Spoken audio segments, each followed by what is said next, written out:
Watch this stupid fucking thing. Should marriage be limited to one man and one woman? Why do governments promote marriage between one man and one woman? It's not just because two people love each other. No, it's for the perpetuation and stabilization of our society. This understanding of marriage is rooted in the biological facts of nature. But do we really have any compelling reason to maintain such a narrow definition? Or has the time come for the government to revise and expand our understanding of marriage to include same-sex couples? When it comes to the behavior of its citizens, a government has only three options. It can promote, permit, or prohibit their behavior. For example, the state promotes police work, permits most occupations, but prohibits drug dealing. Why? Because dealing drugs harms society, while police work greatly benefits society. In the same way, our government promotes natural marriage, permits most relationships, but prohibits incest and pedophilia. Why? Because incest and pedophilia harm our communities, while natural marriage benefits our communities. And here's how. Natural marriage creates children. It best raises children. The studies to which I suspect they're referring are ones that compared kids who were raised by straight married couples throughout the duration of their childhood versus kids who were raised by a gay parent plus the help of a series of same-sex step-parents. And they did find certain statistical differences between those two groups. But those differences have absolutely nothing to do with the suitability of gays for parenthood. They have everything to do with family stability. Now, why would gay relationships in general be less stable than married straight relationships? Could it have something to do with, oh geez, I don't know, maybe the fact that they're not allowed to get fucking married? It protects women. So we should promote heterosexual marriage because it protects women from being abandoned by uncommitted men. Wouldn't lesbian marriage do the exact same thing? It civilizes men. Yes, it is probably true that married men commit fewer crimes, but why would this be any less true of gay married men? They ask, how often do you see married men roaming the streets in gangs? Well, how often do you see gay men who are married to other gay men roaming the streets in gangs? It lowers crime, poverty, and welfare, which in turn reduces government spending and deficits.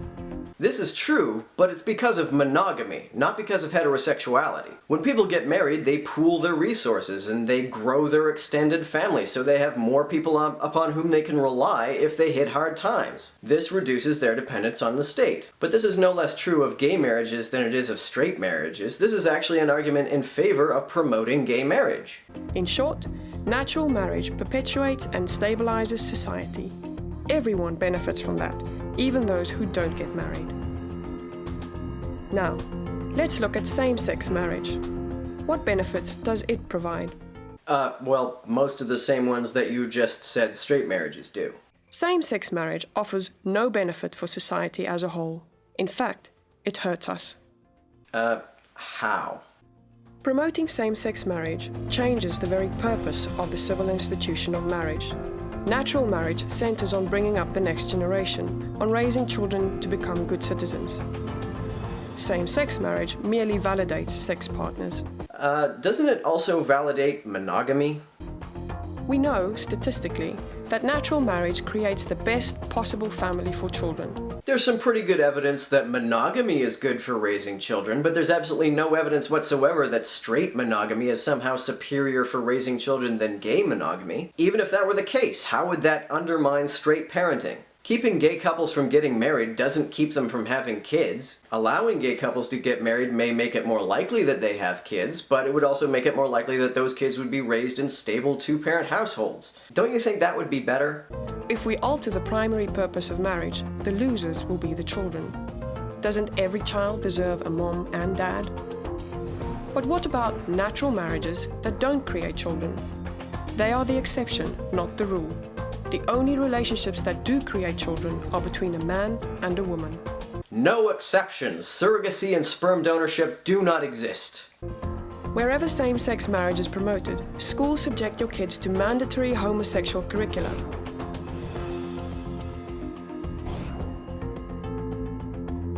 Yes, that's right. They're going to teach your kids to be gay.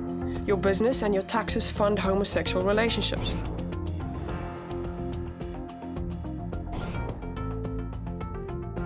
Our tax dollars also go to fund interracial relationships. Some people are opposed to that. Is it wrong to use their taxes? Your freedom of speech is gagged.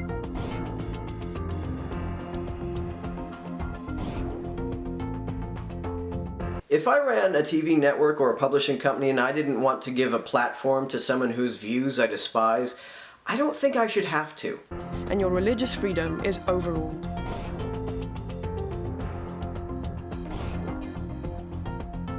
People used to cite religious reasons for opposing mixed-race marriages as well. Was their religious freedom overruled? The government has no compelling interest in legally promoting same-sex marriage. None. But we have every reason to continue to promote natural marriage. But what about equality? The law already treats everyone equally. Every citizen can marry someone of the opposite sex. Yes, just like laws against mixed-race marriage treats everyone equally. Every citizen is allowed to marry inside their own race. Listen, in most places in the United States, if Angelina Jolie wants to marry Brad Pitt, she's allowed. If I want to marry Brad Pitt, I'm not allowed. Those are laws that don't treat Angie and I equally. Isn't this discrimination against homosexuals? No. This discriminates against behaviors, not people. Laws against marrying outside of your own race also discriminate against a behavior. Does that mean that they're not racist? But what about tolerance? Yes, same-sex marriage advocates need to be more tolerant. Yes, just like people who are okay with mixed-race marriages need to be more tolerant of the racists who oppose it, right? Homosexual relationships are already tolerated in the US.